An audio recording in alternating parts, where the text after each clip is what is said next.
Bismillahirrahmanirrahim. Assalamualaikum warahmatullahi wabarakatuh. Baiklah, kita teruskan pembelajaran kita Pendidikan Islam tahun 3, bidang hadis, yang muda dikasihi, yang tua dihormati. Baiklah, sebelum kita teruskan pembelajaran kita, marilah sama-sama kita membaca doa belajar. Mudah-mudahan mendapat rahmat dan berkat seterusnya, diberikan kefahaman oleh Allah Ta'ala. A'udzubillahi minasyaitonirrajim. Bismillahirrahmanirrahim. Allahumma aftah alaina hikmataka wanshur alaina min khazaini rahmatika ya arhamar rahimin. Rabbi zidni ilma warzuqni fahma. Rabbi shrah li sadri wa yassir li amri wahlul 'uqdatam min lisani yafqahu qawli. Amin ya rabbal alamin. Baiklah, anak-anak murid, objektif pembelajaran kita pada hari ini di akhir pembelajaran.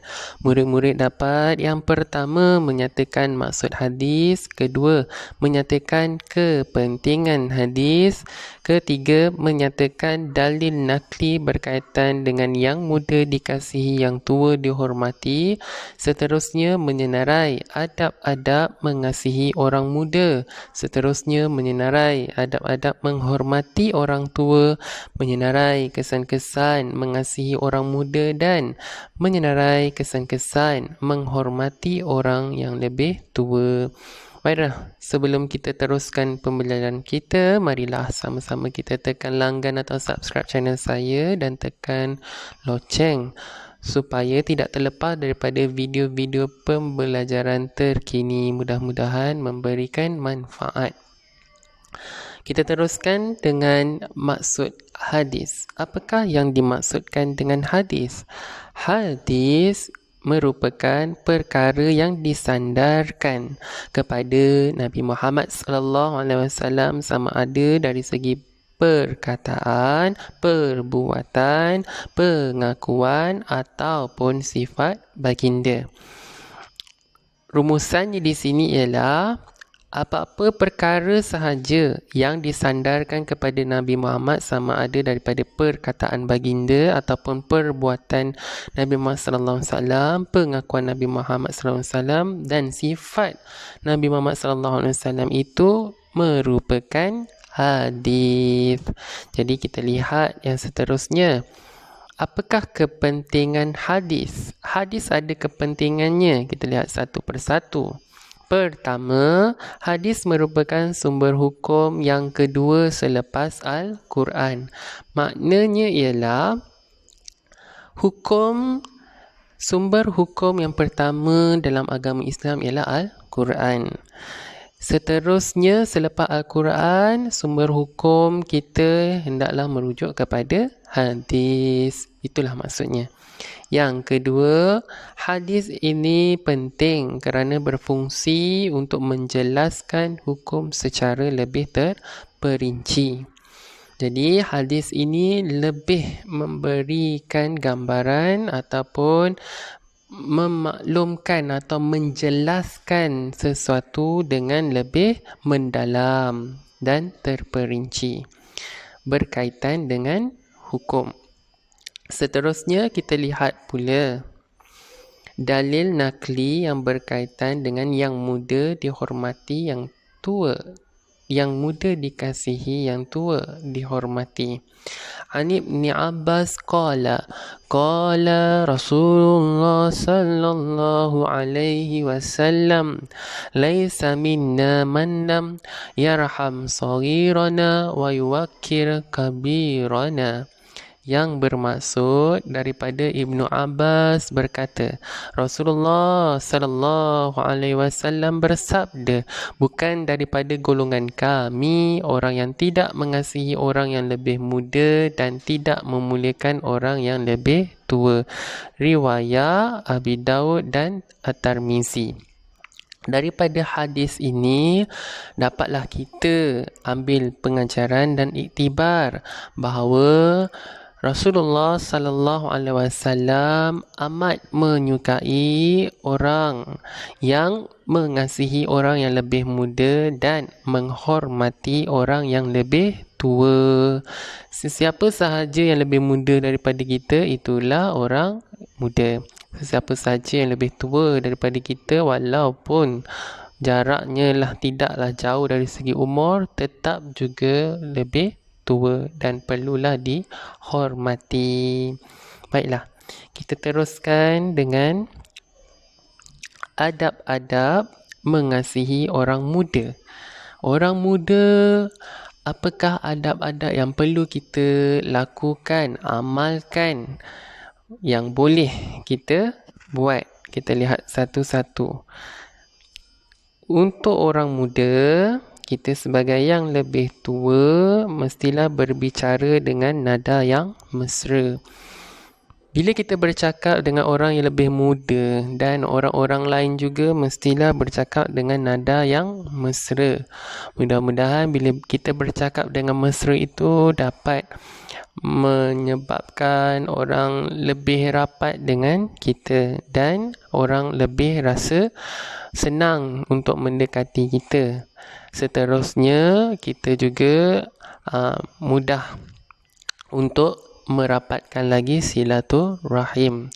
Dan inilah sebabnya kita disarankan untuk berkata-kata ataupun bercakap dengan nada yang mesra. Mesra tu bukan bermaksud mesra sangat. Bermaksud di sini ialah kita masih lagi mengamalkan adab-adab kesopanan. Yang seterusnya kita lihat apakah yang kedua, ialah mewujudkan hubungan baik dengan orang muda. Kita, orang yang lebih tua, mestilah mewujudkan hubungan yang baik dengan orang yang muda. Barulah dapat menjamin kehidupan yang lebih aman dan harmoni. Seterusnya, apakah adab-adab mengasihi orang muda? Yang ketiga ialah apakah dia? Memanggil dengan panggilan yang baik. Ini sangat ditekankan ataupun menasihati dengan kata-kata yang baik. Kita juga suka jika orang menasihatkan kita dengan perkataan-perkataan yang baik. Jadi kita kena mulakan dengan diri kita juga, nasihatilah orang yang lebih muda daripada kita dengan kata-kata yang baik supaya sampai ke dalam hati, bukannya kita peli dan sindir serta hina. Itu lebih menambahkan dosa. Baiklah, yang seterusnya, apakah adab-adab mengasihi orang muda? Iaitu melihat mereka dengan penuh kasih sayang. Jangan kita pandang orang, kita pandang rendah, benci macam kita saja yang lebih bagus, kita lagi tua, kita lebih hebat. Tidak, kita juga mestilah melihat orang yang lebih muda kita dengan perasaan hormat dan kasih sayang. Okey? Kerana di mata Allah, semua manusia adalah sama sahaja. Yang seterusnya, kita lihat apakah adab-adab mengasihi orang muda. Kita mestilah menunjukkan contoh teladan yang baik. Dalam gambar ini menunjukkan kita sama-sama turut serta untuk membantu menyediakan hidangan. Barulah yang muda dapat contoh yang baik. Jika berada di rumah, kita lah mesti mulakan untuk kemas rumah, bukan saja kita yang mengarah kemas rumah, tapi kita tak tunjukkan macam mana cara nak kemas rumah. Jadi bagaimana yang muda nak menghormati kita? Jadi bila kita lakukan secara bersama-sama, bukankah tugas itu lebih mudah dan ringan? Jadi sama-samalah kita fikirkan.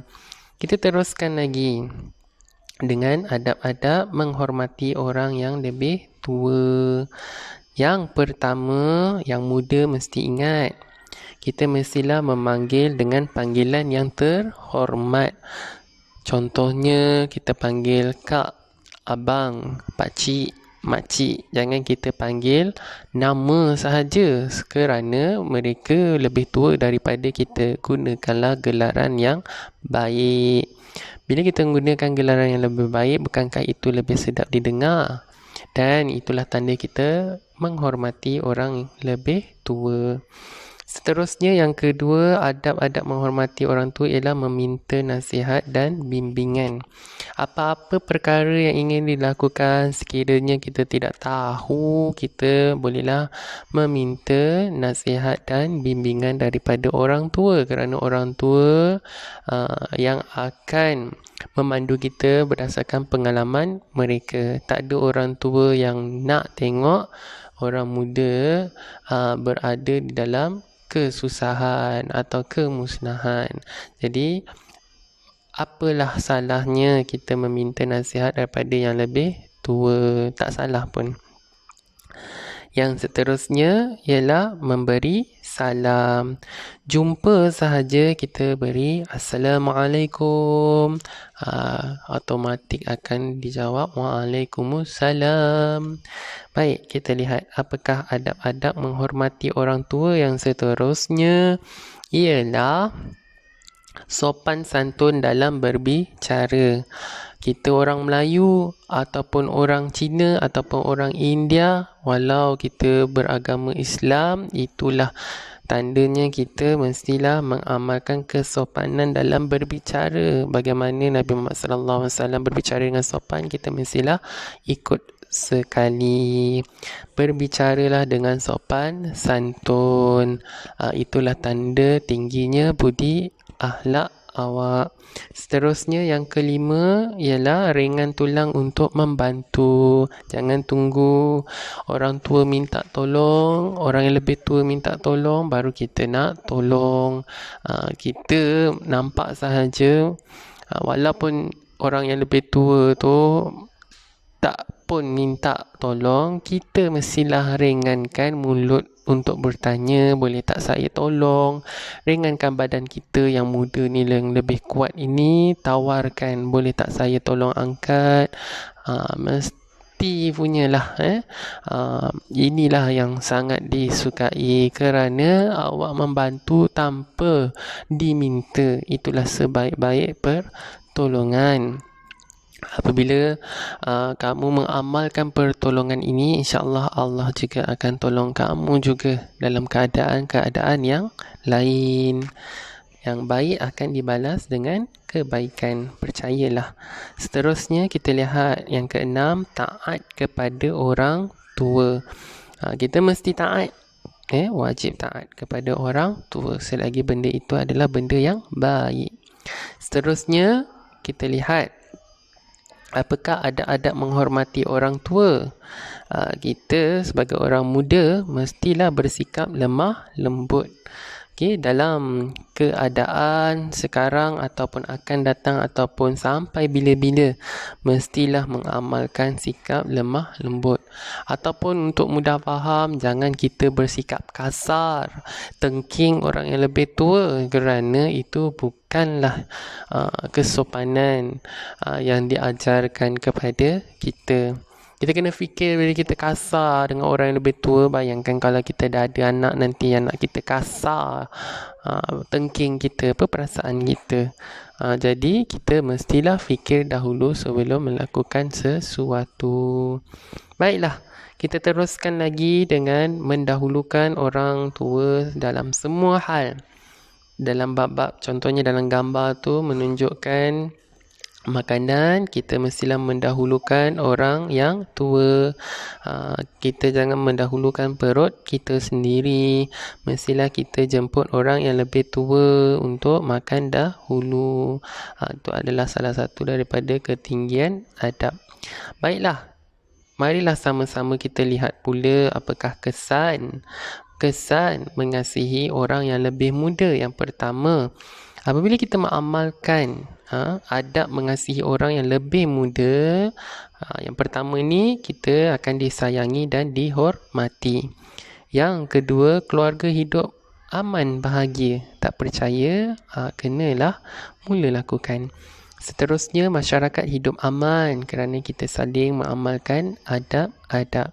Seterusnya, orang muda lebih sopan kerana mendapat teladan yang baik daripada orang yang lebih tua. Dan orang tua pula juga mengasihi orang yang muda. Jadi orang muda akan menjadi lebih sopan. Seterusnya, mewujudkan kerjasama dalam semua urusan. Mudah untuk mendapat kerjasama antara orang muda dengan orang yang lebih tua. Tak ada gap ataupun tak ada jurang perbezaan. Rasa diperlukan, rasa ingin tolong walaupun umur tidak sama. Itu yang bagus. Bekerjasama untuk semua perkara. Yang seterusnya, kita lihat pula apakah kesan-kesan menghormati orang yang lebih tua. Yang pertama, wujud kasih sayang antara yang muda dan tua. Inilah yang kita nak, kasih sayang. Kasih sayang ini tidak boleh dibeli dengan wang ringgit, tetapi dapat kembali dengan kita tunjukkan dulu dengan adab-adab yang baik. Okey? Bila kita mewujudkan, kita mulakan dulu dengan kesopanan, kita akan disayangi oleh orang lain. Seterusnya yang kedua ialah kehidupan lebih diberkati oleh Allah Ta'ala kerana kita mengamalkan adab-adab dan saranan daripada Allah Ta'ala. Seterusnya, memperoleh ketenangan jiwa ataupun lebih faham lagi, jiwa lebih tenang. Seterusnya, dikasihi Allah dan Rasul semestinya. Allah sayang, Rasul pun kasih. Seterusnya yang terakhir sekali, kehidupan masyarakat lebih harmoni, aman, damai.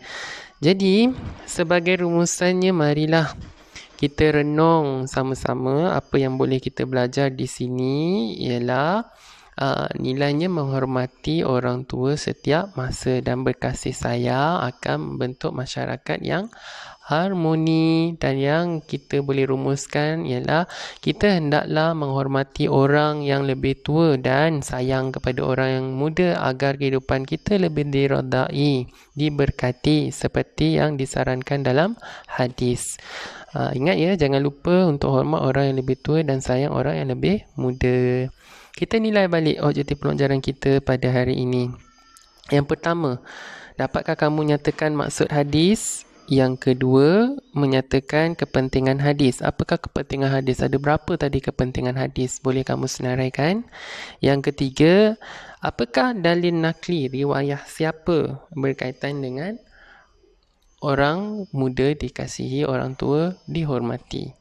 Okey, daripada hadis atau Al-Quran. Ingat lagi, jika tidak, bolehlah ulang video ini kembali. Seterusnya, apakah ada adab mengasihi orang muda? Apakah pula ada adab menghormati orang tua? Dapatkah kamu semua senaraikan apakah kesan-kesan mengasihi orang muda dan apakah kesan-kesan menghormati orang tua? Jika kamu dapat menjawab, Alhamdulillah. Jika masih lagi tidak faham, bolehlah ulang lagi video ini. Tak ada masalah. Bila kamu ulang, kamu akan lebih cepat faham dan lebih mudah ingat. Dan yang paling penting sekali, amalkan dalam kehidupan seharian. Baiklah, setakat itu sahaja. Yang baik itu datang dari Allah Ta'ala, yang lemah dan buruk itu datang dari diri saya sendiri. Semoga kita berjumpa lagi dalam video pembelajaran yang akan datang.